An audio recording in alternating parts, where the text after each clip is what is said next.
শ্রীমঙ্গল উপজেলার সদর ইউনিয়নের একটি গ্রাম রাধানগর। শহর থেকে প্রায় ৩ কিলোমিটার দূরে পাহাড় ঘেরা গ্রাম জুড়ে সবুজের সমারোহ। একসময় এই গ্রামের মানুষ ছিল কৃষি নির্ভর। লেবু, আনারস, কাঁঠাল, আখ আর ধান চাষ করেই জীবিকা নির্বাহ করতেন।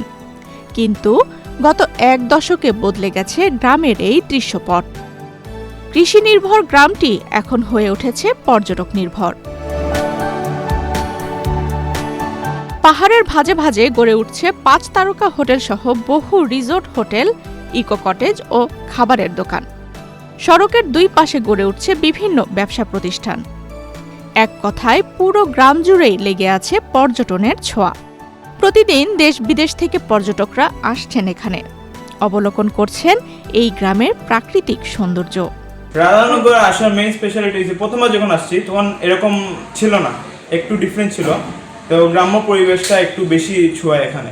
নিরিবিলি কেউ চায় এখানে আসছে এনজয় করার জন্য। তো এইসব জিনিস আর প্রাকৃতিক যে জায়গাটা, আপনার গাড়ি বা অন্য কিছু কোনো প্রবলেম হয় না, এই জন্যই আসে আসলে। পদ্মা সেতু, মেট্রো রেল এবং এলিভেটেড এক্সপ্রেসওয়ে নির্মাণের গর্বিত অংশীদার বসুন্ধরা সিমেন্ট। আমি যখন এখানে আসছি তখন এখানে সন্ধ্যার পর একটা লোকজন থাকতো না এবং মানুষ রীতিমতো এই জায়গায় আসতে ভয় পেত এবং পুরাটাই জঙ্গল ছিল।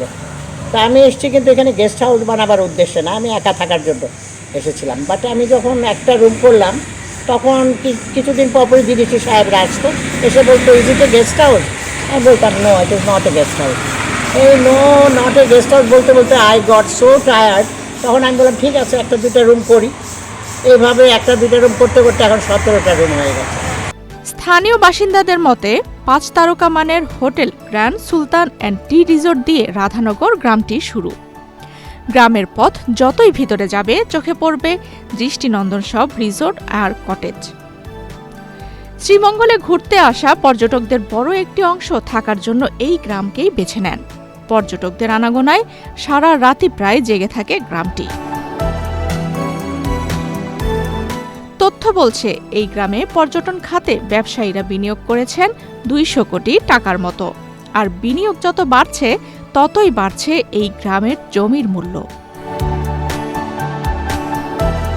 পর্যটন কেন্দ্রিক নানা ব্যবসায় এখানে কর্মসংস্থান হয়েছে গ্রামের ১০০-র বেশি মানুষের।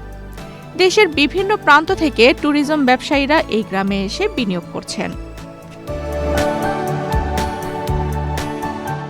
২০১০ সাল থেকে এখানে পর্যটন ব্যবসা জনপ্রিয় হতে থাকে। ২০১৫ সালে তা বেগবান হয়। বর্তমানে রাধানগর এখন পর্যটন গ্রামে রূপ নিয়েছে। প্রতিদিনই নতুন নতুন দেশি বিদেশি খাবার হোটেল, হস্তশিল্পের দোকান, চা পাতার দোকান গড়ে উঠছে। আমি প্রথমে মুদি দোকান আমার ছিল এবং পাশাপাশি লেবু বাগান আমাদের, যেটা এখানকার কৃষি কাজের আর কি, লেবু আনারস বাগান এগুলা, যেহেতু পাহাড়ি এলাকা। তো এর পাশাপাশি আমি ওই মুদি দোকান দিছি। একসময় আপনার 2006-এর দিকে লাউয়াছড়া উপর একটা নির্ভর করে নিসর্গ সাপোর্ট প্রজেক্ট নামে একটা বন বিভাগের একটা প্রজেক্ট আসে।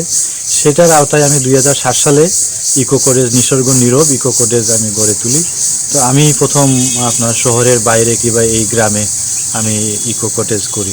আমাদের এই রাধানগর এলাকাটা কেউ চিনতো না, এখন পর্যটক এলাকা হওয়াতে এই আমাদের রাধানগর এলাকাটা এখন সবাই এক নামে চিনে। রাধানগর এলাকাটা পর্যটক এলাকাটা রিসোর্ট এলাকা, এখন রিসোর্ট হওয়াতে অনেক এখন দেখা যাইতেছে আমাদের পর্যটকও বাড়ছে, এখন আমাদের এলাকাটা অনেক উন্নয়ন হয়ে গেছে। রাধানগর গ্রাম এখন দেশের ইকো ট্যুরিজমে একটি বড় দৃষ্টান্ত হতে পারে। দিনরাত এখানে পর্যটকরা নিরাপদে চলাফেরা করতে পারেন। এই গ্রামকে কেন্দ্র করে যে পর্যটন শিল্প গড়ে উঠেছে তা শুধু শ্রীমঙ্গলের অর্থনৈতিক নয়, জাতীয় অর্থনীতিতেও অবদান রাখছে। আফসানা রিপা, বাংলাদেশ প্রতিদিন।